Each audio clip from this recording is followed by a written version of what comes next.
ಪ್ರಕೃತಿಯಲ್ಲಿ ಸಿಗುವಂತಹ ತರಕಾರಿಗಳು ಒಂದೊಂದು ರೂಪ ಹಾಗೂ ಬಣ್ಣವನ್ನ ಹೊಂದಿದ್ದು ಇವುಗಳಲ್ಲಿ ಹಲವಾರು ರೀತಿಯ ಪೋಷಕಾಂಶಗಳು ಇವೆ. ಇವು ಆರೋಗ್ಯಕ್ಕೆ ತುಂಬಾ ಒಳ್ಳೆಯದು. ಹಾವಿನಂತೆ ಬಳ್ಳಿಯಲ್ಲಿ ನೇತಾಡುವಂತಹ ಪಡವಲಕಾಯಿಯನ್ನು ನೋಡಿದರೆ ಖಂಡಿತವಾಗಿಯೂ ಇದು ಒಮ್ಮೆ ಹಾವು ಎಂದು ಭಾವಿಸಬಹುದು. ಇದಕ್ಕಾಗಿ ಆಂಗ್ಲರು ಇದನ್ನು ಸ್ನೇಕ್ಸ್ ಗಾರ್ಡ್ ಎಂದು ಕರೆಯುವರು. ಪಡವಲಕಾಯಿಯಲ್ಲಿ ಹಲವಾರು ರೀತಿಯ ವಿಟಮಿನ್ಗಳು ಹಾಗೂ ಖನಿಜಾಂಶಗಳು ಇವೆ. ಇದರಲ್ಲಿ vitamin A, B, C, magnesium, calcium, ಕಬ್ಬಿನಾಂಶ, ಪೊಟ್ಯಾಷಿಯಂ ಮತ್ತು ಅಯೋಡಿನ್ ಅಂಶವಿದ್ದು ಇದು ಸಂಪೂರ್ಣ ಆರೋಗ್ಯಕ್ಕೆ ತುಂಬಾ ಲಾಭಕಾರಿಯಾಗಿದೆ. ಹಾಗಾದ್ರೆ ಪಡವಲಕಾಯಿಯ ಆರೋಗ್ಯದ ಪ್ರಯೋಜನಗಳ ಬಗ್ಗೆ ಇವತ್ತಿನ ವಿಡಿಯೋ ಮುಖಾಂತರ ತಿಳಿದುಕೊಳ್ಳೋಣ. ಅದಕ್ಕಿಂತ ಮುಂಚೆ ನೀವಿನ್ನು ನನ್ನ ಚಾನಲ್ಗೆ ಸಬ್ಸ್ಕ್ರೈಬ್ ಆಗಿಲ್ಲ ಅಂದ್ರೆ ಪ್ಲೀಸ್ ಸಬ್ಸ್ಕ್ರೈಬ್ ಮಾಡ್ಕೊಳ್ಳಿ, ಹಾಗೆ ಪಕ್ಕದಲ್ಲಿರುವಂತಹ ಬೆಲ್ ಐಕಾನ್ ಕ್ಲಿಕ್ ಮಾಡಿ. ಪಡವಲಕಾಯಿಯಲ್ಲಿ ಇರುವ ಟ್ರೈಕೋಸಾಂಥೇಸ್ ಕುಕ್ಕುಮೇರಿನ ಪಿತ್ತರಸ ಜ್ವರವನ್ನ ಕಡಿಮೆ ಮಾಡುತ್ತದೆ. ಇದರಲ್ಲಿನ ವಿಟಮಿನ್ ಹಾಗೂ ಖನಿಜಾಂಶಗಳು ಮಲೇರಿಯಾ ಕಡಿಮೆಯಾಗುವಂತೆ ಮಾಡುವುದು. ಅಷ್ಟೇ ಅಲ್ಲದೆ ಒತ್ತಡ ಹಾಗೂ ನೋವು ಕಡಿಮೆ ಮಾಡುವಂತಹ ಗುಣವನ್ನ ಹೊಂದಿದೆ. ದೇಹದಲ್ಲಿ ರಕ್ತ ಸಂಚಾರವನ್ನ ಸುಧಾರಣೆ ಮಾಡುವುದರ ಜೊತೆಗೆ ಹೃದಯದ ಸಮಸ್ಯೆಯನ್ನ ದೂರವಿಡುತ್ತದೆ. ಅಷ್ಟೇ ಅಲ್ಲದೆ ಇದರಲ್ಲಿ ನಾರಿನಾಂಶವು ಉತ್ತಮ ಪ್ರಮಾಣದಲ್ಲಿದ್ದು ಮಲಬದ್ಧತೆ ನಿವಾರಣೆಯನ್ನ ಮಾಡುತ್ತದೆ. ಹೀಗಾಗಿ ಆಹಾರ ಕ್ರಮದಲ್ಲಿ ಇದನ್ನ ಸೇರ್ಪಡೆ ಮಾಡಿ. ಇನ್ನು ಇದರಲ್ಲಿ ಮ್ಯಾಗ್ನೀಷಿಯಂ ಖನಿಜಾಂಶವು ಉತ್ತಮ ಪ್ರಮಾಣದಲ್ಲಿದ್ದು ಇದು ದೇಹದಲ್ಲಿ ವಿಷಕಾರಿ ಅಂಶವನ್ನ ಹೊರಗೆ ಹಾಕುವುದರ ಜೊತೆಗೆ ದೇಹದಲ್ಲಿ ದ್ರವಾಂಶ ಉತ್ಪತ್ತಿ ಹೆಚ್ಚಿಸುವುದು. ಇದರಿಂದ ಚರ್ಮವು ಒಣಗುವುದು ಮತ್ತು ನಿರ್ಜಲೀಕರಣ ತಪ್ಪುವುದು. ಇದೇ ರೀತಿ ಕಿಡ್ನಿ ಹಾಗೂ ಮೂತ್ರಕೋಶದ ಕಾರ್ಯವು ಸುಗಮವಾಗುವುದು. ಇನ್ನು ಇದರಲ್ಲಿ ರೋಗ ನಿರೋಧಕ ಗುಣಗಳು ಇವೆ ಮತ್ತು ಇದು ಸಂಪೂರ್ಣ ಆರೋಗ್ಯವನ್ನ ಕಾಪಾಡುವಲ್ಲಿ ಪ್ರಮುಖ ಪಾತ್ರ ವಹಿಸುವುದು. ಎಷ್ಟು ಪ್ರಮಾಣದಲ್ಲಿ ಇದರ ಸೇವನೆ ಮಾಡಬೇಕು ಎಂದು ಕೇಳಿ ತಿಳಿಯಬೇಕು. ಇನ್ನು ತಲೆಹೊಟ್ಟಿನ ಸಮಸ್ಯೆಯು ಹೆಚ್ಚಿನ ಜನರಿಗೆ ಕಾಡುವುದು. ಇದರಿಂದಾಗಿ ಯಾವುದೇ ಬಟ್ಟೆ ಧರಿಸಿದರೂ ಅದರಲ್ಲಿ ತಲೆಹೊಟ್ಟು ಬಂದು ಸೇರುವುದು. ಇದಕ್ಕೆ ನೀವು ಚಿಂತೆ ಮಾಡದೆ ಪಡವಲಕಾಯಿಯ ರಸವನ್ನ ತಲೆಗೆ ಹಚ್ಚಿದರೆ ಅದು ತಲೆಹೊಟ್ಟು ನಿವಾರಣೆ ಮಾಡಲು ಸಹಕಾರಿಯಾಗಿದೆ. ಇದು ತಲೆಬುರುಡೆಯನ್ನ ಮಾಯಿಶ್ಚರೈಸ್ ಮಾಡುವುದು. ಇದನ್ನು ಹಿಂದೆ ಬಳಸಿಕೊಂಡು ಅದರ ಲಾಭವನ್ನ ಪಡೆಯಿರಿ.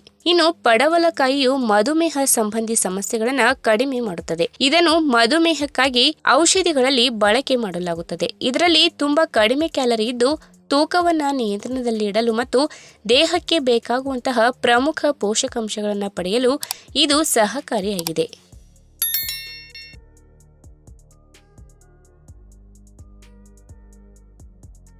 ಈ ವಿಡಿಯೋ ನಿಮಗೆ ಇಷ್ಟವಾದಲ್ಲಿ ತಪ್ಪದೆ ಲೈಕ್ ಮಾಡಿ, ಶೇರ್ ಮಾಡಿ, ಹಾಗೆ ನಿಮ್ಮ ಅನಿಸಿಕೆನ ಕಮೆಂಟ್ ಮೂಲಕ ತಿಳಿಸಿ.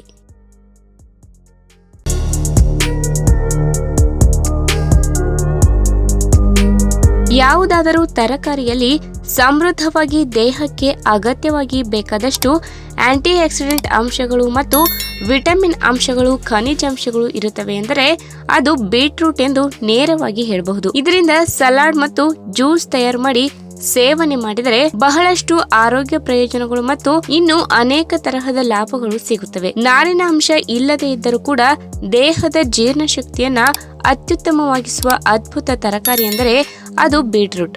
ಬೀಟ್ರೂಟ್ ಜ್ಯೂಸ್ ಸೇವನೆ ಮಾಡುವುದರಿಂದ ಸಿಗುವಂತಹ ಆರೋಗ್ಯದ ಲಾಭಗಳ ಬಗ್ಗೆ ಇವತ್ತಿನ ವಿಡಿಯೋ ಮುಖಾಂತರ ತಿಳಿದುಕೊಳ್ಳೋಣ. ಅದಕ್ಕಿಂತ ಮುಂಚೆ ನೀವಿನ್ನು ನನ್ನ ಚಾನಲ್ಗೆ ಸಬ್ಸ್ಕ್ರೈಬ್ ಆಗಿಲ್ಲ ಅಂದ್ರೆ ಪ್ಲೀಸ್ ಸಬ್ಸ್ಕ್ರೈಬ್ ಮಾಡ್ಕೊಳ್ಳಿ, ಹಾಗೆ ಪಕ್ಕದಲ್ಲೇ ಇರುವಂತಹ ಬೆಲ್ ಐಕಾನ್ ಕ್ಲಿಕ್ ಮಾಡಿ. ಅನಿಮಿಯಾ ಸಮಸ್ಯೆಯಿಂದ ಬಳಲುತ್ತಿರುವ ಜನರಲ್ಲಿ ಬೀಟ್ರೂಟ್ ಕಬ್ಬಿಣದ ಅಂಶವನ್ನ ಒದಗಿಸುತ್ತದೆ ಎಂದು ಹೇಳ್ತಾರೆ. ಹೀಗಾಗಿ ನಿಯಮಿತವಾಗಿ 20 ದಿನಗಳ ಕಾಲ ಪ್ರತಿದಿನ ಬೀಟ್ರೂಟ್ ಜ್ಯೂಸ್ ಕುಡಿಯುವುದರಿಂದ ತುಂಬಾ ಆರೋಗ್ಯದ ಲಾಭಗಳು ಸಿಗುತ್ತವೆ. ಇದರಲ್ಲಿ ಹಿಮೋಗ್ಲೋಬಿನ್ ಅಂಶದ ಪ್ರಮಾಣ ಹೆಚ್ಚಾಗಿದ್ದು ಕೆಂಪು ರಕ್ತ ಕಣಗಳು ದೇಹದ ವಿವಿಧ ಭಾಗಗಳಿಗೆ ಆಮ್ಲಜನಕವನ್ನ ಪೂರೈಕೆ ಮಾಡುವಲ್ಲಿ ಪ್ರಮುಖ ಪಾತ್ರ ವಹಿಸುವುದರಿಂದ ಗರ್ಭಿಣಿ ಮಹಿಳೆಯರಿಗೆ ಕೂಡ ಇದು ಹೆಚ್ಚು ಅನುಕೂಲಕಾರಿ ಎಂದು ಹೇಳಲಾಗುತ್ತದೆ. ಇದರಲ್ಲಿ ನೈಸರ್ಗಿಕವಾದ ಕಬ್ಬಿಣದ ಅಂಶ ಇರುವುದರಿಂದ ದೇಹದಲ್ಲಿ ಹಿಮೋಗ್ಲೋಬಿನ್ ಕೊರತೆ ಎದುರಾಗುವುದಿಲ್ಲ. ಇನ್ನು ಬೀಟ್ರೂಟ್ ನಲ್ಲಿ ಕಂಡುಬರುವ ನೈಟ್ರೇಟ್ ಅಂಶ ಮುಖ್ಯವಾಗಿ ಹೃದಯ ರಕ್ತನಾಳದ ಕಾಯಿಲೆಗಳನ್ನ ಹೋಗಲಾಡಿಸುವಲ್ಲಿ ಪ್ರಮುಖ ಪಾತ್ರ ವಹಿಸುತ್ತದೆ. ಹೀಗಾಗಿ ರಕ್ತದ ಒತ್ತಡ ಹೆಚ್ಚಾಗಿರುವ ಜನರು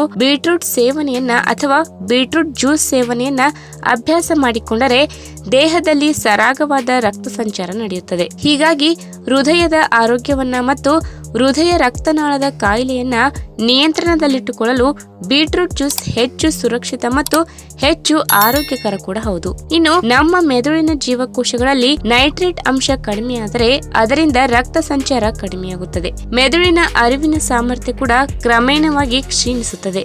ಹೀಗಾಗಿ ಬೀಟ್ರೂಟ್ ಜ್ಯೂಸ್ ಸೇವನೆಯಿಂದ ಅತ್ಯಧಿಕ ಲಾಭಗಳನ್ನ ಈ ವಿಚಾರಗಳಲ್ಲಿ ನಿಮ್ಮದಾಗಿಸಿಕೊಳ್ಳಬಹುದು. ಇನ್ನು ಇತ್ತೀಚಿನ ದಿನಗಳಲ್ಲಿ ನಮ್ಮ ಮಧ್ಯೆ ಸಕ್ಕರೆ ಕಾಯಿಲೆ ಹೊಂದಿದ ರೋಗಿಗಳು ಸಾಕಷ್ಟು ಮಂದಿ ಇದ್ದಾರೆ. ಆದರೆ ದೇಹದಲ್ಲಿ ಇನ್ಸುಲಿನ್ ಕಾರ್ಯಚಟುವಟಿಕೆಯನ್ನ ಉತ್ತಮಪಡಿಸಿ ರಕ್ತದಲ್ಲಿನ ಸಕ್ಕರೆ ಪ್ರಮಾಣವನ್ನ ನಿಯಂತ್ರಣಕ್ಕೆ ತರುವಲ್ಲಿ ಬೀಟ್ರೂಟ್ ಪ್ರಮುಖ ಪಾತ್ರ ವಹಿಸುತ್ತದೆ. ಇದಕ್ಕೆ ಕಾರಣ ಬೀಟ್ರೂಟ್ ನಲ್ಲಿ ಕಂಡುಬರುವ ಸಕ್ಕರೆ ಅಂಶವನ್ನ ನಿಯಂತ್ರಣ ಮಾಡುವ ಗುಣಲಕ್ಷಣಗಳು. ಇದು ದೇಹದಲ್ಲಿ ಇನ್ಸುಲಿನ್ ಸೂಕ್ಷ್ಮತೆಯನ್ನ ಹೆಚ್ಚಿಸಿ ಆಕ್ಸಿಡೇಟಿವ್ ಒತ್ತಡವನ್ನ ತಡೆಯುತ್ತದೆ. ಮಧುಮೇಹ ಇರುವಂತಹ ರೋಗಿಗಳಿಗೆ ಬೀಟ್ರೂಟ್ ಒಂದು ವರದಾನ ಎಂದು ಹೇಳಬಹುದು. ಇನ್ನು ಬೀಟ್ರೂಟ್ ನಲ್ಲಿ ವಿಷಕಾರಿ ಅಂಶಗಳನ್ನ ನಿಯಂತ್ರಣ ಮಾಡುವ ಗುಣಗಳ ಪ್ರಮಾಣ ಹೆಚ್ಚಾಗಿದೆ. ಹೀಗಾಗಿ ದೇಹದ ವಿವಿಧ ಭಾಗಗಳಲ್ಲಿ ಹಾಗೂ ಅಂಗಾಂಶಗಳಲ್ಲಿ ಸೇರಿಕೊಂಡಿರುವ ವಿಷಕಾರಿ ಅಂಶಗಳನ್ನ ಇದು ದೂರ ಮಾಡುತ್ತದೆ ಮತ್ತು ದೇಹದ ಯಾವುದೇ ಭಾಗದಲ್ಲಿ ಕಂಡುಬರುವ ಗಂಟುಗಳನ್ನ ನಿಯಂತ್ರಣ ಮಾಡುತ್ತದೆ. ಹೀಗಾಗಿ ಕ್ಯಾನ್ಸರ್ ನಿವಾರಕ ಎಂಬ ಹೆಸರು ಕೂಡ